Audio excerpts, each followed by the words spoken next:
वैभव जी, आप बताइए, भीम ने सही जवाब दिया या नहीं?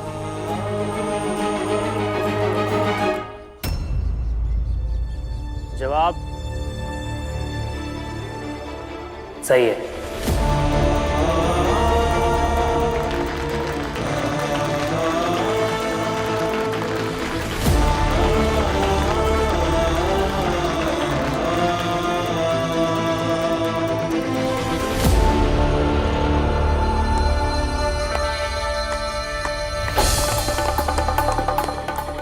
बहुत अच्छा, बहुत अच्छा तुक्का लगाया है भीमराव। कोई बात नहीं। रावदेव, दूसरा सवाल पूछिए इस तुक्केबाज से। एक सवाल का जवाब रटे होने से क्या होता है? हाँ वैभव जी, इसे 5 सवाल पूछ लीजिए ताकि ये तुक्के भर की भी बात ना रह जाए, और फिर इसकी काबिलियत की परख भी हो जाए। और मैं भी देखना चाहता हूं कि आपके 5 सवालों में से ये कितने सवाल का जवाब दे पाता है। कई साल पहले सातारा के स्कूल में ऐसे ही किसी ने 5 सवाल पूछे थे। आप मेरी कक्षा से कोई भी किताब लो, उसमें से मुझे 5 सवाल पूछो। अगर मैंने एक भी जवाब गलत दिया तो हम अभी के अभी ये स्कूल छोड़कर चले जाएंगे। मुझे शर्त मंजूर है। उस समय भीम ने सारे सवालों के जवाब सही दिए थे, और इतने सालों बाद आप भी 5 सवाल पूछ रहे हैं, और मैं भी देखना चाहता हूं कि ये 5 सवालों का जवाब दे पाता है या नहीं।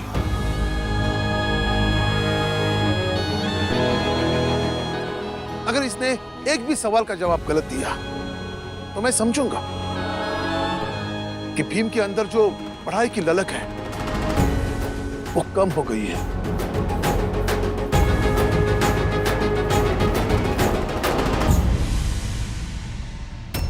राम जी भाऊ, हमका तो पूरा भरोसा है कि भीम सारे सवाल का एकदम सही सही जवाब दे दे, और फिर हम लोग माला पहनाकर इसका स्वागत करेंगे।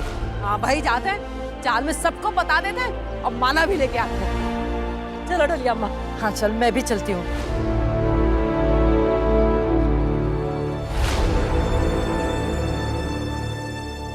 सेकंड क्वेश्चन भीम, भारत में मुगल साम्राज्य की स्थापना कब और किसने की?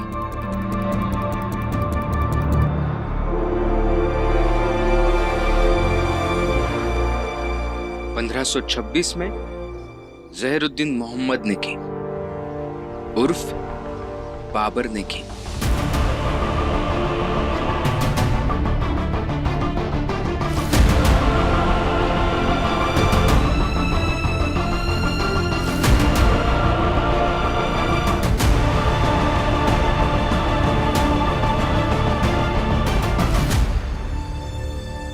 नंदू भैया, हे नंदू भैया, जल्दी से ना एक खूब बढ़िया सा माला तैयार कर दो। ए फुलिया, पेंशन शुरू हो गए। अरे पेंशन भी शुरू हो जाएगी, तुम काहे चिंता करत हो। अब भाई तो खबर ही है कि भीम और प्रचंड देव के जो भैया आए हैं ना लंदन से, क्या नाम है उनका? वैभव। हाँ, वैभव देव। दोनों लोग के बीच में सवाल जवाब का प्रतियोगिता हो रही है, और वैभव देव भीम से कोई 5 सवाल पूछे वाले हैं। हमारा भीम उन 5 सवालों के जवाब जरूर दे देगा। अच्छा, दाल भात का कौर है, जवाब दे ही देगा। हा? अब दाल भात का कौर होता तो कोईयो दे देता, लेकिन ई मत भूलो कि हमारी चाल में सबसे ज्यादा होशियार और पढ़ा लिखा खाली भीमराव है। इसलिए जवाब तो जरूर देगा और प्रतियोगिता भी जीत के आएगा। और जब वो जवाब देके इस प्रतियोगिता में जीत जाएगा ना, तो हम सब माला पहना के उसका स्वागत करेंगे। लो, फिर आए नाटक है, बार बार माला आ जाता है। जब देखो माला पहना के स्वागत करेंगे। माला से ज्यादा हैसियत नहीं है हमारी। स्वागत हम इसलिए करेंगे भीम का कि वो लंदन वाले को पता चले कि कितना होशियार है हमारा भीम और कितना पढ़ा लिखा है। हाँ, और वैभव देव तो यहू बोले हैं कि भीमराव जब उनके 5 सवाल का सही सही जवाब दे दे ना, तो ऊ ई पेंशन वाले लड़ाई में खुद आके भीम का साथ दी हैं। चल चल फुलिया जल्दी चलते हैं। चलो ए नंदू भैया, मनोहर का भैया, चलो चलो साथ में चलो। चलो चलो आइए आइए।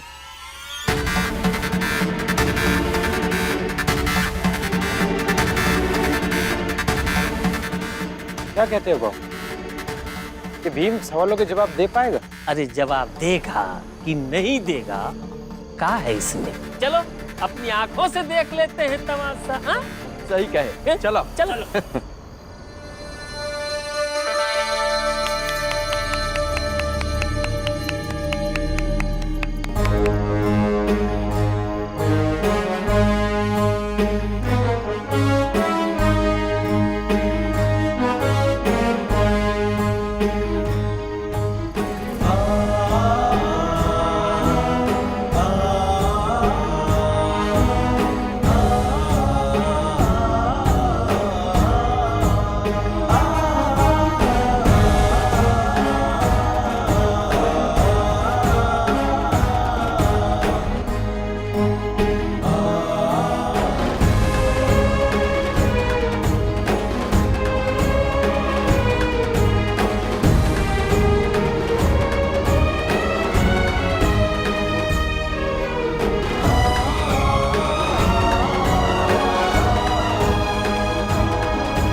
रमा भाई, बोलो ना, तेरे ससुर का सर्कस नहीं चल रहा है?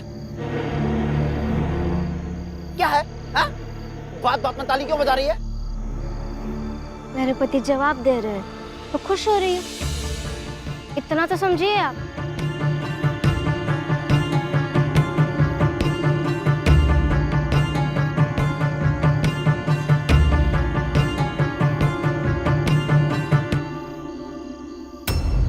चार सवालों के जवाब तो दे दिए तुमने Bhimrao, but now the last one.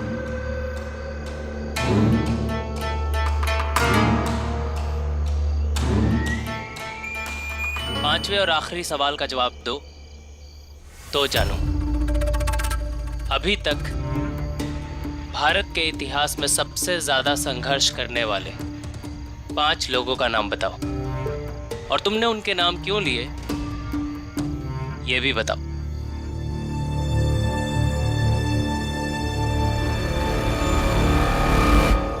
पांच क्या?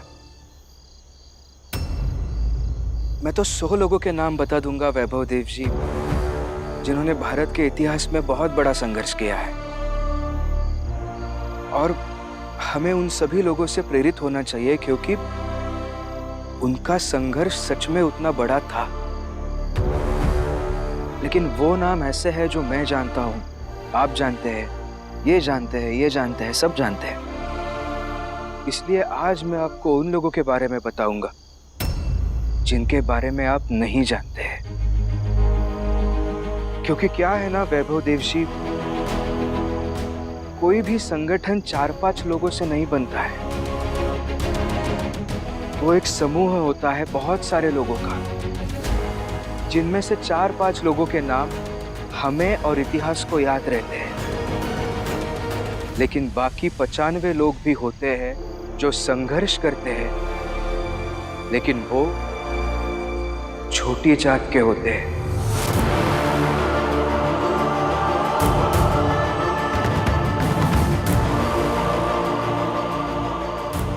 उनका नाम आपको कहीं पर भी लिखा हुआ नहीं मिलेगा, क्योंकि इतिहास तो वो लोग लिख सकते हैं ना जो पढ़ना लिखना जानते हैं। हमारी जात के लोगों को कहाँ पढ़ना लिखना आता है, तो कैसे लिखेंगे इतिहास?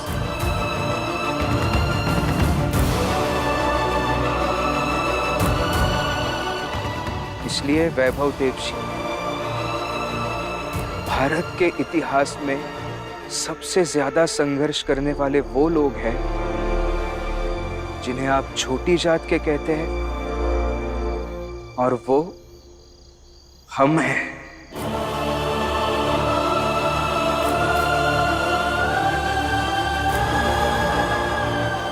बड़ी जात के घर में बच्चा पैदा होता है तो ईश्वर का आशीर्वाद समझ लिया जाता है,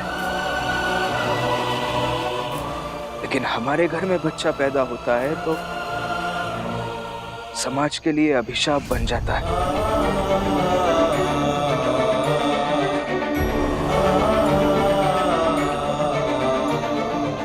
बार बार हमारे घर का, हमारी जाति का, हमारे सोच का शुद्धिकरण करने की बात की जाती है। तुम लोगों का शुद्धिकरण होगा।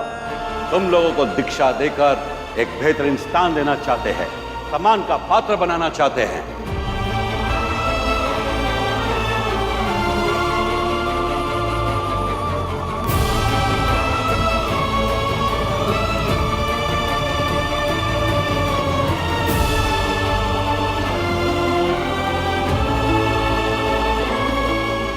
हमारे चलने से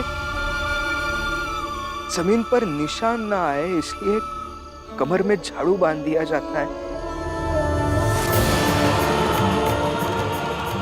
ये पीछे झाड़ू इसलिए ताकि जिन रास्तों पर हम चले उन पर हमारे पैरों की जो निशान बन जाए तो ये झाड़ू से मिटा सके। हमारी थूक से मिट्टी अपवित्र ना हो सके इसलिए गले में मटका बांध दिया जाता है। ये मटका देख रहे हो ना, ये इसलिए है ताकि हम जब ऊंची जाति वालों के मोहल्ले से गुजरे तो हमारा थूक उनकी जमीन पर ना गिरे।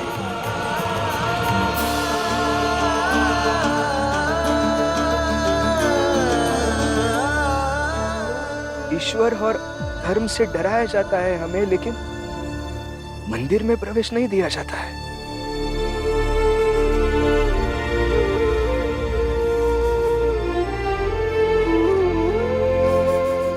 बड़ी जात के घर की, गली मोहल्ले की गंदगी हम साफ करते हैं, लेकिन हमारे छूने से पानी गंदा हो जाता है।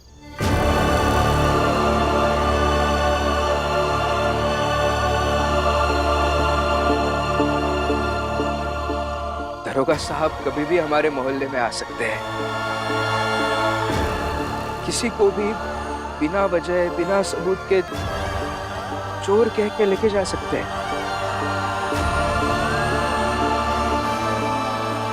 कोई भी हमारे मोहल्ले में आ सकता है, सामान उठाकर पटक सकता है, किसी को भी मार सकते हैं।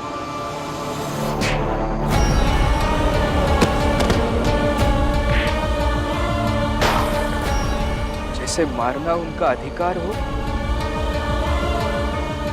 और मार खाना हमारा कर्तव्य।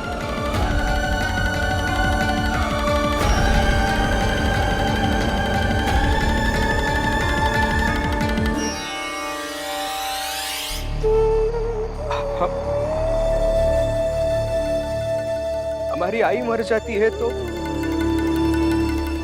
जलाने के लिए जगह भी नहीं दी जाती है।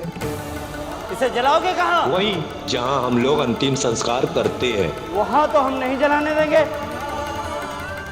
इस महिला की लाश अगर तुम वहाँ जलाए तो पूरे गांव का वातावरण दूषित हो जाएगा।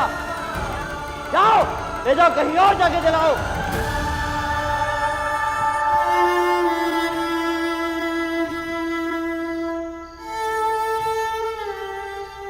इसलिए वैभव देव जी, हमें हर पल लगता है कि हम जीवन जी नहीं रहे हैं बल्कि जीने का बोझ हो रहे हैं। और वैसे भी समाज के लिए तो हम बोझ ही है ना।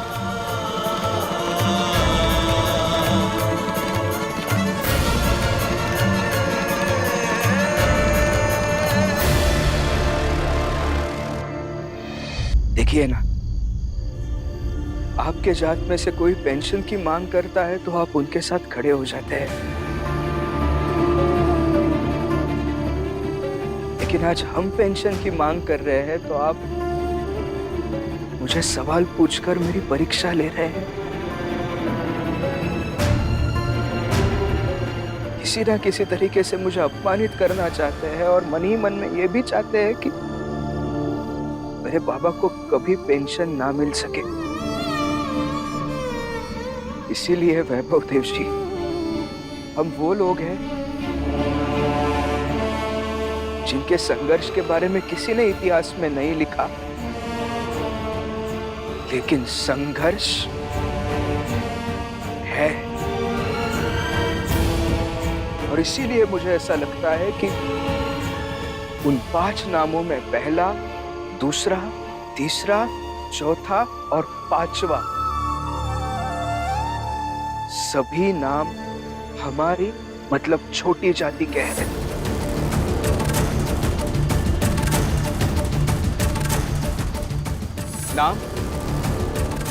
नाम चाहे जो कह दीजिए, चाहे राम जी कह दीजिए, पुरंजन कह दीजिए, आनंद, जनार्दन, नटवर, हितेश, जोखू, कुछ भी कह दीजिए, लेकिन छोटी जात के लोग हैं और संघर्ष है।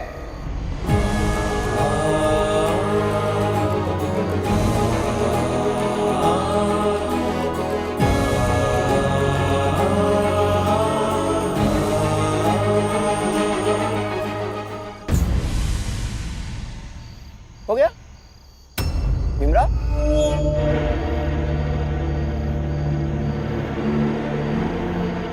भाषण भाषण भाषण भाषण भाषण। भाषण सही था भीमराव, जवाब गलत।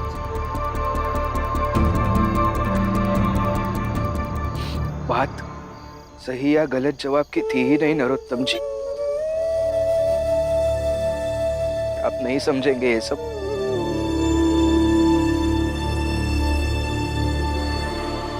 आप अभी जाइए यहाँ से और हमें हमारे हाल पर छोड़ दीजिए।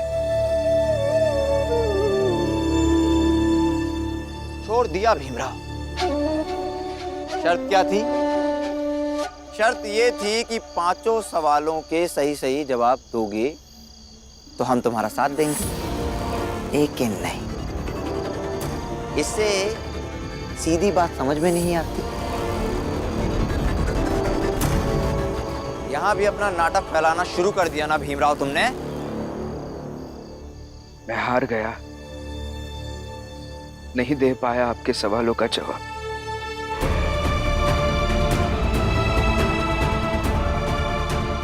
लेकिन फिर भी आप जाइए यहां से, हम अपना संघर्ष जारी रखेंगे।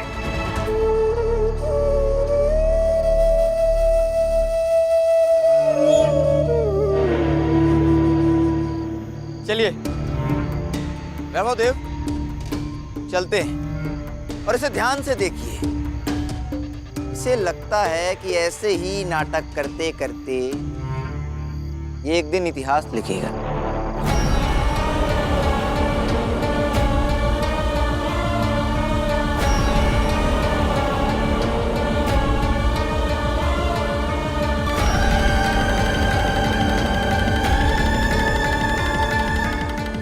लेकिन एक बात और वैभव देव जी, जाते जाते एक सवाल मैं भी आपसे पूछना चाहता हूं, लेकिन जरूरी नहीं है कि आप उसका जवाब देके जाएं। क्या रे भीमराव, हाँ? जात और औकात दोनों भूल गया क्या तू?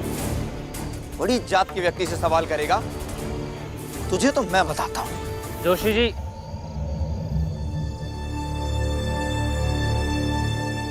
पूछो। आपके हिसाब से वैभव देव जी, बड़ी जात बड़ी क्यों है और छोटी जात छोटी क्यों है?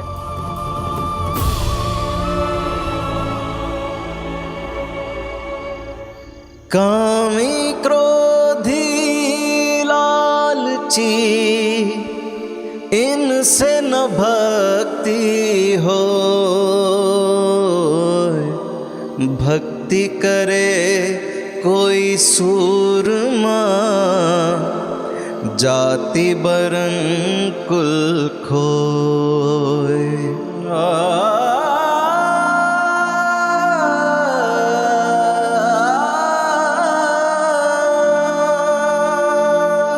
कबीरा सोई पीर है जो जाने पर पीर, जानही सो का पीर में पीर।